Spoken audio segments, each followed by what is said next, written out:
Traveling to School Part 1. The following tips will help you and your child get to school using public transport. Today, we will focus on the bus, but the same advice can be applied to trains. Start thinking about possible routes from now. Consider the walk to and from your closest public transport stop. Remember, school bags can get very heavy after a long day. Point out familiar landmarks along your chosen route to signal when it's time to get off and provide a reassurance your child is on the right path. Once you have the route and landmarks down, it's time to start practicing together. Asking and answering your child's questions until practice makes perfect.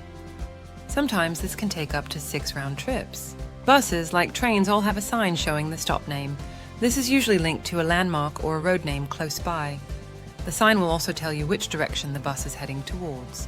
In this example, the bus is going towards Hackney Wick Bow or Leytonstone. Most importantly, the route numbers which serve the stop are clearly displayed.